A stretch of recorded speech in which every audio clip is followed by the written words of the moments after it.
Hi, and welcome to my OCR A-Level Biology revision session with me, Christine. And today's lesson, we're going to look at Module 3, Exchange and Transport in Animals, specifically your blood vessels.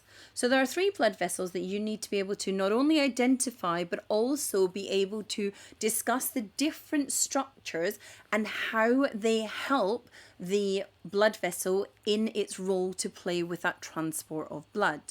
So the first thing we're going to talk about is where the blood actually flows, and that's called the lumen. And that has got a very specific diameter depending on which of the vessels that we're looking at. So that helps us to identify whether we're looking at an artery, a vein, or a capillary. Now, the next thing we're going to look at is the layer after the lumen, the space where the blood flows. And that layer is called the endothelium.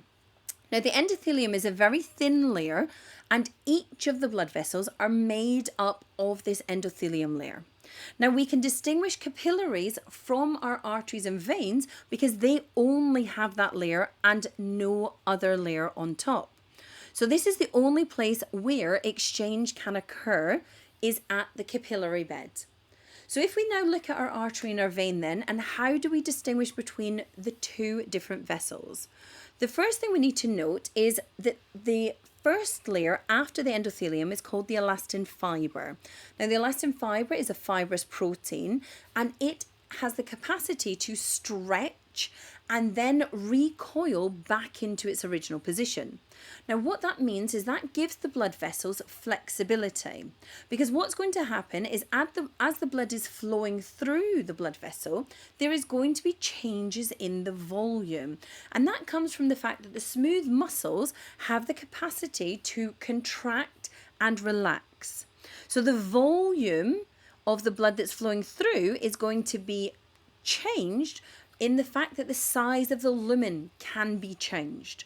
So we can see quite clearly that the thickness of the smooth muscle and the thickness of the elastin fiber in the artery is much thicker than that in the vein. So that's important in maintaining a very high pressure in our arteries.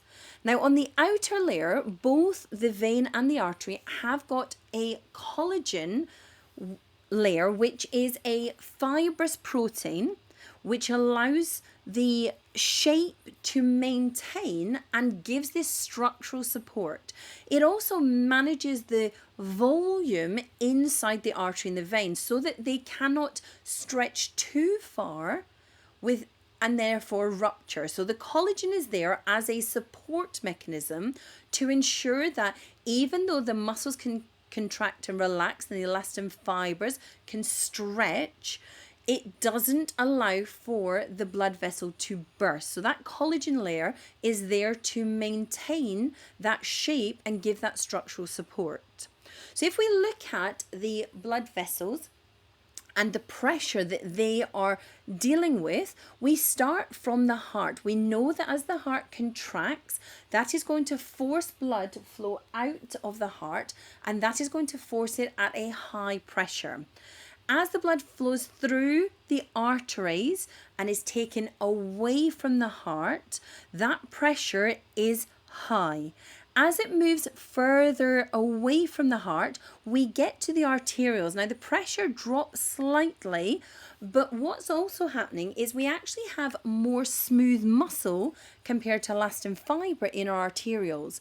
And that's important because our arterioles are there to dilate and constrict so that they can direct the blood to flow to the necessary tissues and organs that require them. So therefore, the arterioles have this capacity of this dilation and constriction, and they have a different amount of the smooth muscle compared to the arteries. And that therefore will help push the blood further along. What we then end up with is after we have left the heart, we have gone through the arteries to the arterioles, we get to the capillaries, and the capillaries is the place where the exchange is going to happen. So the capillaries are made up of that one layer, the endothelium, and they have a large surface area so that they are covering lots of different places to ensure the maximum exchange is occurring. They also have a very small lumen, and that very small lumen ensures that it slows the rate of the blood flow right down. The erythrocytes, red blood cells, are only able to move through the capillaries one by one by one. So by slowing the rate at which the erythrocytes and the blood can flow through the capillary bed, that is going to ensure that there is maximum exchange.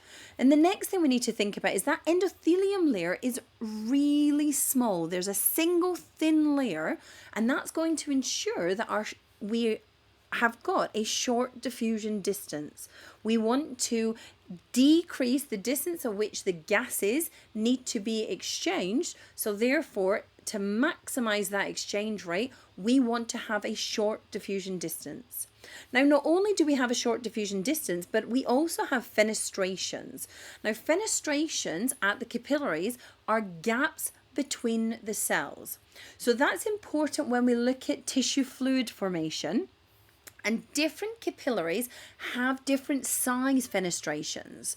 Some have larger fenestrations, if we were talking about your kidneys, for example, whereas other places have little or no fenestrations when we're talking about the brain. So it's important to note that these gaps between the cells, these fenestrations, are important in either allowing lots of substances through, or they are not present, and therefore they will stop and slow the diffusion of substances from one place to another. So after the capillaries, as we move on, we end up in what's called our venules. So our venules are branches which lead from the capillaries up into our veins. And our veins have got the very specific structure in the fact that they have a large lumen. Now, they do not have a pulse. The veins are so far away from the heart, they do not have a pulse. However, those veins do actually run very close to your active skeletal muscles. And that therefore means that as those muscles contract, they provide the necessary squeezing to move the blood and continue it back to the heart. They carry a large volume of blood with them too. And that's important for you to note in that large lumen allows them to carry this large volume of blood. But that becomes a problem in the fact that the blood could potentially flow backwards. However, the veins are adapted to prevent that backflow of blood in the fact that they have valves present. So it's really important that you note there are 3 blood vessels. You note the different structures of those 3 blood vessels and why they are adapted in the roles that they need to play. If you like this video, then please do click the like button and subscribe to my channel.